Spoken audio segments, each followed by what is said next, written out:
up your mind. Yes. So that's a very personal, individual thing. You have to be sure that you want that. Yeah? Not just say like, I am it now, of course. You know, it's not so much, of course. Not everybody wants to be kind. People are frightened to be kind. Because you end up being the friar when you're kind. You see people who come to practice Buddhism in Israel. Well, I'm not just talking about people Buddhists, I'm talking about general. As I'm saying, it's a very, very personal decision. Wanting to generate bodhicitta is a very, very personal decision. So you have to be sure what you want. Because otherwise, you're going to these teachings, but you don't really want to transform. Then I don't know, you're sitting in a cookery class where they teach you how to cook Chinese food, but all you're interested in is Italian food. So it doesn't fit. Yeah? It needs to fit. Okay. So through staying in the company of spiritual masters, so it's nice, like, very spontaneously I told you the story about my master. So I hadn't planned it, but it happened. Through the instructions of abbots and through fear, mindfulness will easily be generated in fortunate people who practice with devotion. Page 76, verse 13. Did I jump something? No. Okay? So the spiritual master in your practice is very, very important for inspiration. To see that a human being can do that. When they, how do you say, when they walk the talk. When they do what they say. So being together with masters and, being able to serve them, cook for them, serve them the food, drive them around, it's so wonderful because then you see they're not putting on an act. Yeah, they're always in a good mood, they're always calm, they're always this, that, like I remember when Geshe took the Nawang, I think is his name, the Geshe in San Francisco. He's like a rock.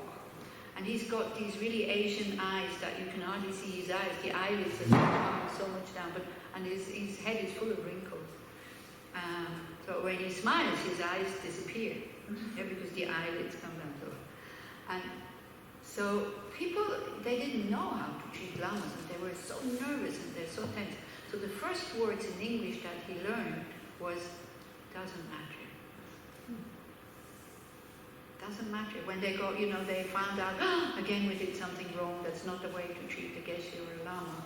And so the first thing that he learned in English was, it doesn't matter. Just to make them feel at ease and to make them feel comfortable. Yeah. And so when you see, they never gossip about others. We talk about problems that are happening also sometimes in the centers, but it's not in this gossipy way. It's in this way, what can be done? Not what should be done, but what can be done. So nice. I mean, it's so inspiring to see that a totally open, balanced mind. It's such a pleasure to be with them. And some of them, I'm saying masters, but some of them are, meditators up in Dharamsala behind in the hills, not known by anybody. They're just meditating there. You can visit them whenever you want to visit. They come out of their meditation. They make you a cup of tea. They sit down with you. You look into their eyes, you drown, because it's so good. It's so, they have this kind of vibes that you just feel at ease when you're there. You just feel very comfortable. They're not putting on acts, Some of them are very funny, others are not funny. So you have a master to give you the teachings. You don't have a master in order to have a friend who always looks after you, or who holds your hand when you're not well. You have a master to kick you in the butt if you have the courage to be kicked in the butt, and that's what they will do. So I don't have the courage to kick people in the butt because I don't know if it will destroy them. I can see sometimes what would be needed, but I don't have the courage to do it because I don't have the clairvoyance to see will it be helpful by giving them say, hey, whatever. But they do sometimes. So it can be like an operation without a knife, without anesthetics.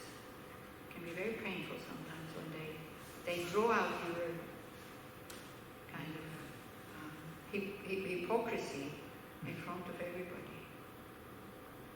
For us, this is so cruel, In the West, this is the cruelest thing you can do to kind of expose somebody like this. They do it with people they know that people can bear it. So that they start, people who think, wow, I'm so great. And ego is already gone and all this. Wow, they poke it until it shows its head. That can be very painful.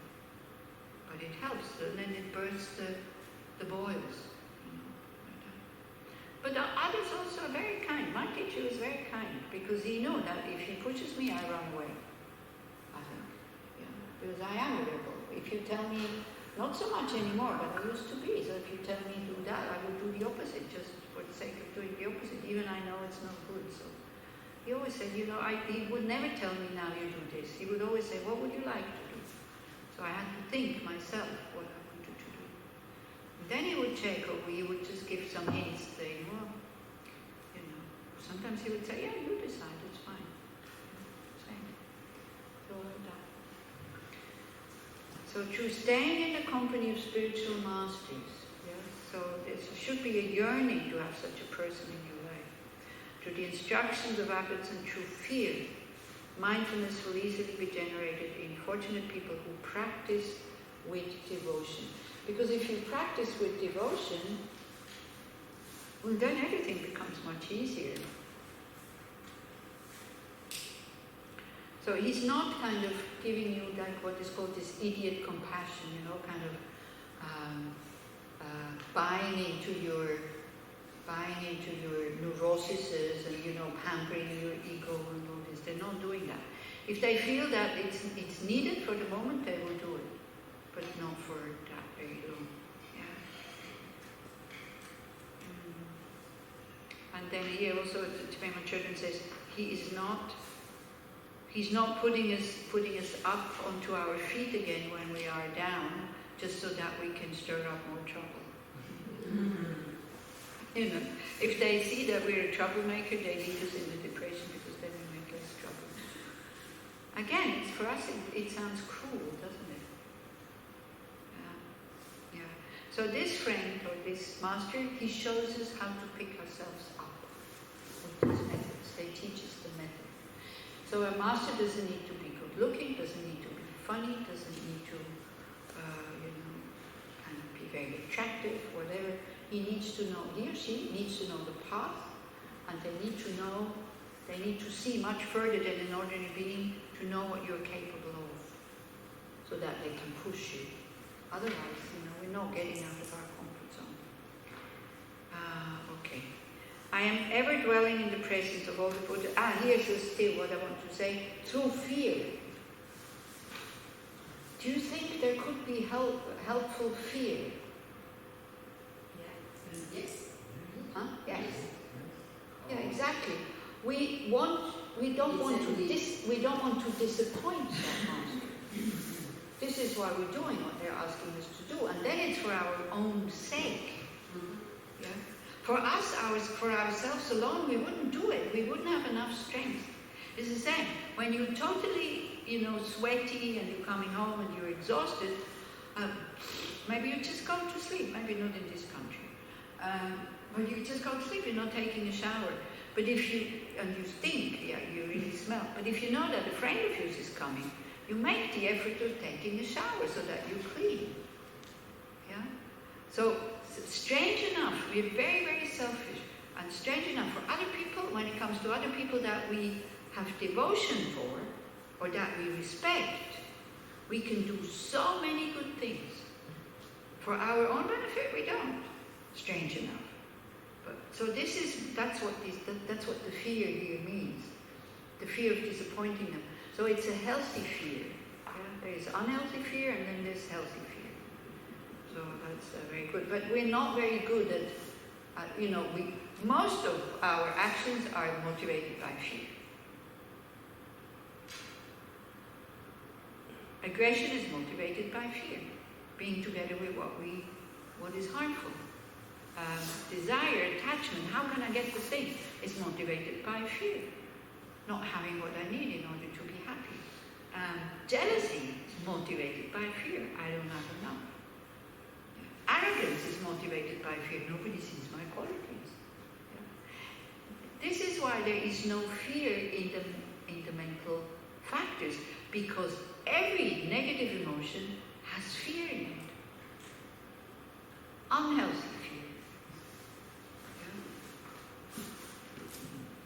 So here, this is healthy fear, that we do something that is beneficial in the long run. Then, I am ever dwelling in the presence of all Buddhas and Bodhisattvas who are always endowed with unobstructed vision. That means we always see them. They always see us. They always see us. So again, a very, very simple example.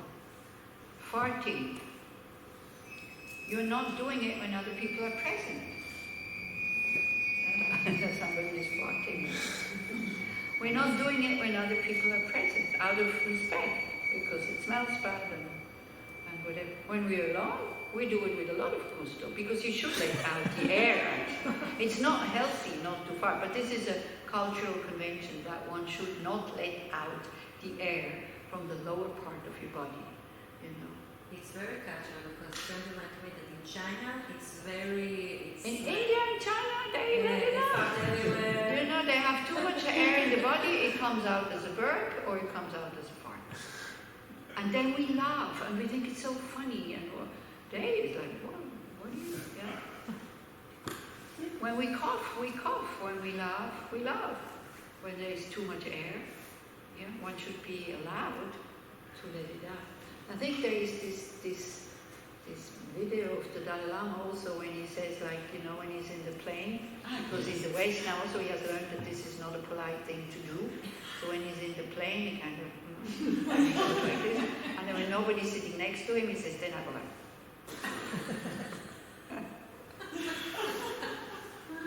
So even the Dalai Lama farts. And he's even telling us how he farts. That is what's making him so special. He's not ashamed, I'm not afraid. He's telling us. So the mind of an enlightened being is always present. So, when you are in the presence of your master, you become such a wonderful person. You don't explode into anger. You're not complaining. You run here and there, whatever they tell you to do. Bring this, bring that. Go and buy 40 kilos of tampa. Like this. We become like slaves, but happy slaves, because we want to serve them. Because there's so much joy. There's so much joy to find something that your master needs. There is so much joy when you find it. And it doesn't matter how much it costs. On top of it. We discover the joy of giving with the master, because there's so much devotion and so much respect. So then we shouldn't just do it with the master. We can also learn to have devotion and respect to everybody that we give a present to. Then we have the joy of giving in everybody. But it's there that we discover it naturally. Or with very good friends also. It doesn't have to be masters. When you know that they're looking for something and they can't find it. Like the other day, Leora Price, I don't know if she will see the video, she wanted loofah, these things for the skin. It's very difficult to find these days, because they all have it all made up, sewn up, and with a pad and all this. So I was going through the whole, Nachalat, Benyamina, every show. Didn't know the name, I tried to explain it, I couldn't find it. And then the other day, by coincidence, I see it, there's a bucket of loofah. I was so happy. It cost 5 shekels.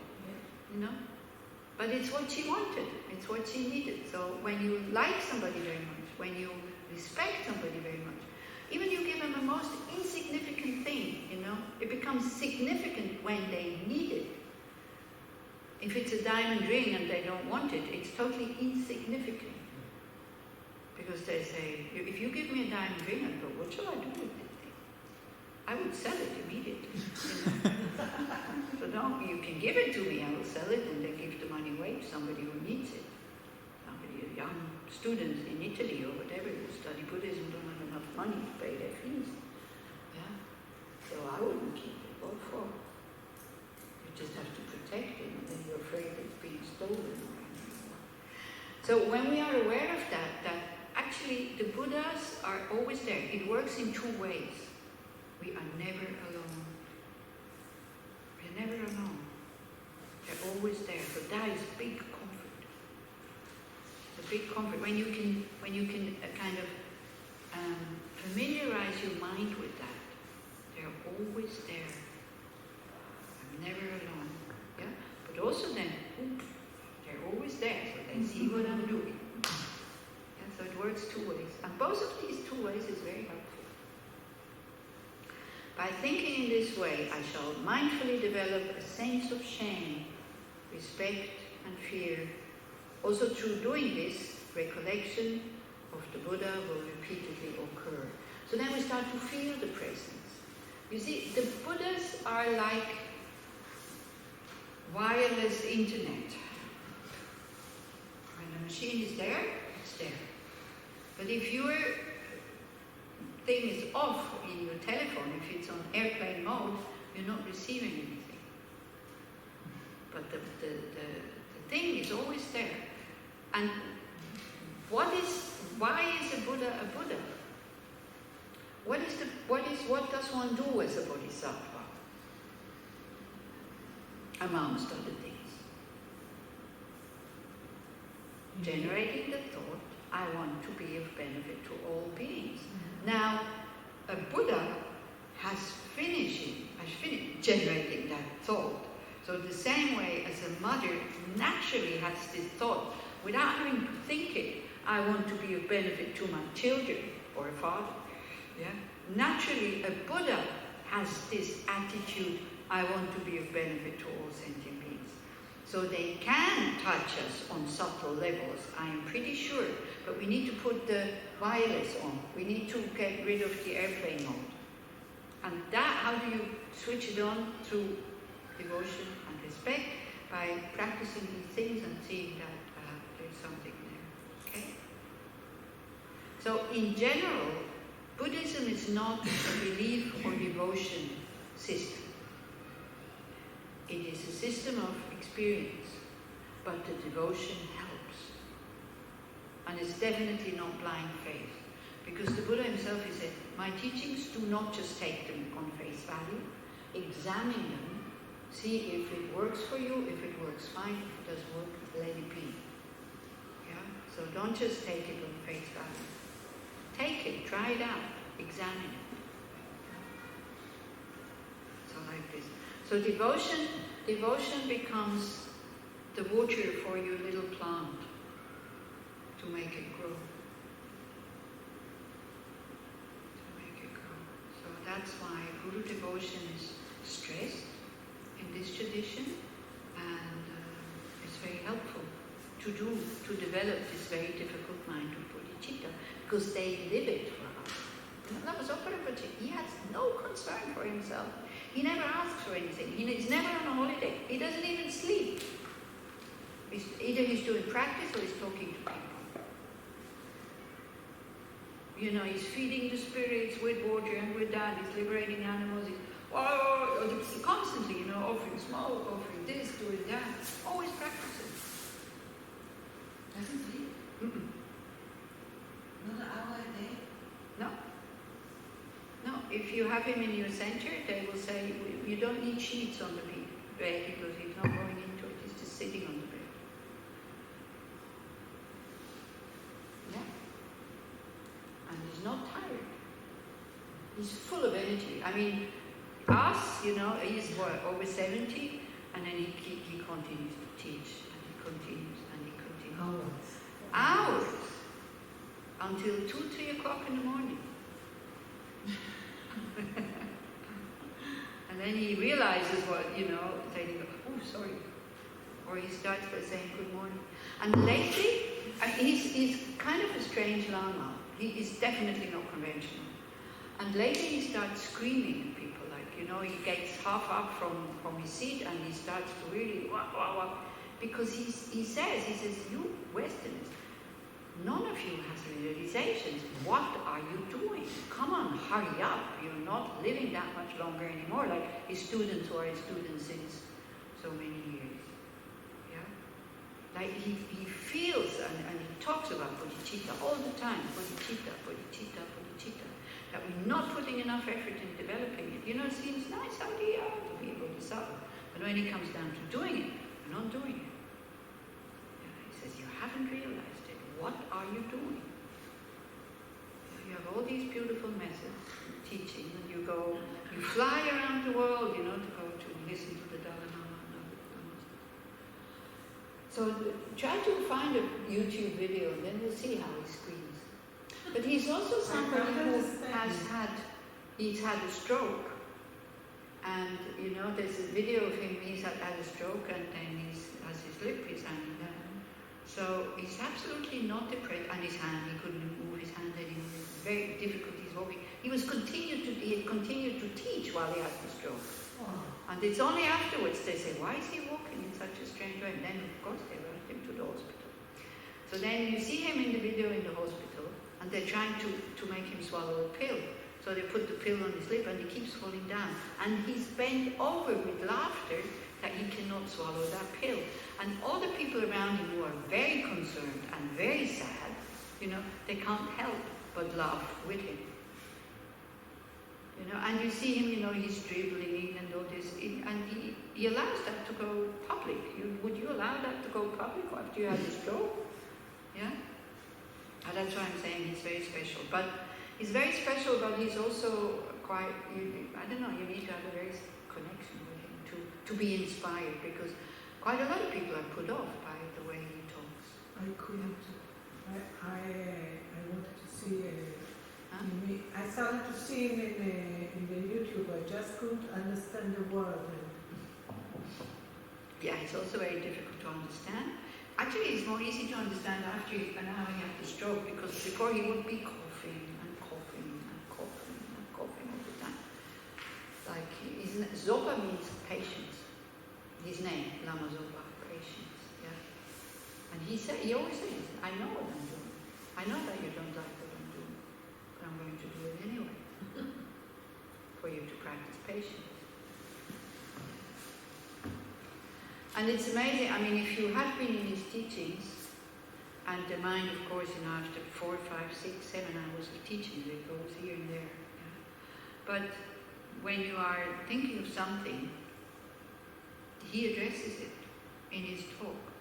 Wow, then you wake up again. Because then you know he knows what I'm thinking. Yeah. Like there was one guy in Kopan, he was sitting in full lotus during the whole time. And everybody thought that he's really focused and concentrated. All of a sudden Rinpoche says, you know, in hell, there is no pizza. You know, there's 200 people in the audience, and he's talking about bodhicitta, and all of a sudden he throws out the sentence, you know, in hell there is no pizza. So nobody knew what this was all about.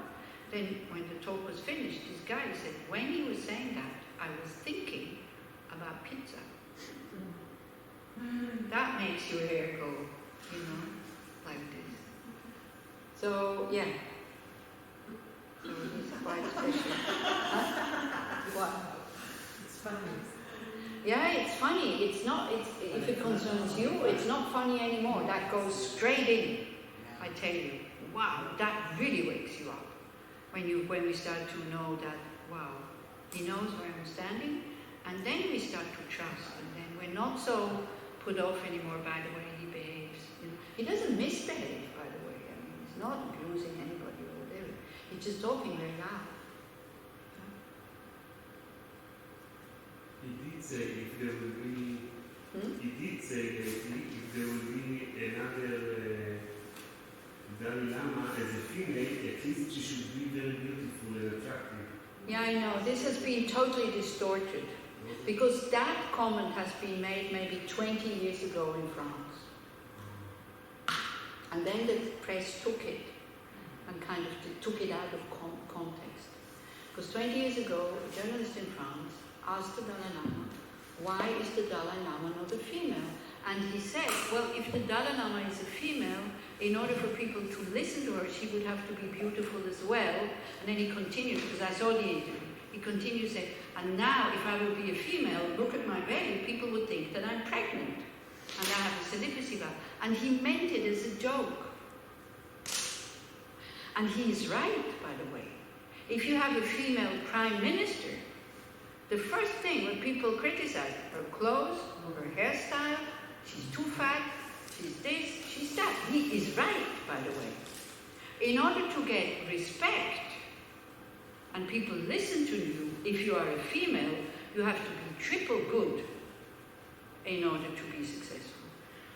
But as I'm saying, that was said like, 20 years ago. But he also, he does things and he doesn't know what he's doing, because wealthy things, they're not so fantastic. Like, for example, there was this, what was this Austrian right-wing guy's name? Haider or something. Haider, yeah? Wolfgang Haider. So he was in Styria. And this Haider comes and he says, taps him on the shoulder and let's be friends. And Lama says, oh, yeah, and puts his arm around his shoulder, and then somebody took a picture. He has no clue who this person is, and anyway, it doesn't make any difference. Then the press again, siding up with the right-wing people. So, huh? This person, what's his name? Haider. He he's dead anyway. He had a car accident. He died in a car accident. Huh? Dead. He's dead. Mm-hmm. Okay. So when we think that the Buddhas are always there, we develop mindfully developed sense of shame, respect, and fear. Also, through doing this, recollection of the Buddha will repeatedly occur. When mindfulness is set with a purpose of guarding the doorway of the mind, that's the purpose, not to let anything unwholesome slip out, then alertness will come about, and even that which had gone will return. Always look at motivation of arising thoughts. Like, sometimes you lose it, but then when you are used to it, it comes back. Like brushing the teeth. Yeah? You lose your attention on brushing teeth, but then it comes back, and then you lose it again, it comes back, and the more you bring it back, the more it will be there. Okay. So healthy fear of shame and fear, this is what is used, because we will do that now, and we will finish today at 9 o'clock. I will finish in 20 minutes. A healthy shame of having done negative actions is important for you to change negative behavior. Because if you are shameless, you will not be able to change. If the shame doesn't bother you, if you're not disturbed by what you did in terms of negative things, then you will not change. So that disturbance, that regret, which is uncomfortable, needs to be there. So if you want to purify your negative emotions, then you need to have this kind of attitude. Yes, can we help you in any way? Okay. If you want to purify your negative imprints, the first step is recognizing doing negative actions is not helpful. Okay? Not helpful for me, not helpful for others. And not finding excuses for doing it. Okay? Do you see what I mean? So it's a healthy kind of thing saying, coming into the present, not dwelling in the past. You see, unhealthy shame dwells in the past and goes, I shouldn't have done that, I shouldn't have done that, I shouldn't have done that. But it doesn't help, you've done it. So a healthy regret or a healthy shame comes, and then you say, okay, I did it, it's not good, but with a sober mind. No need to tear out your hair and to have tears streaming down your face. That is too emotional, too much ego, you know. I think whatever you have done, you guys sitting here, there is no reason for you to cry about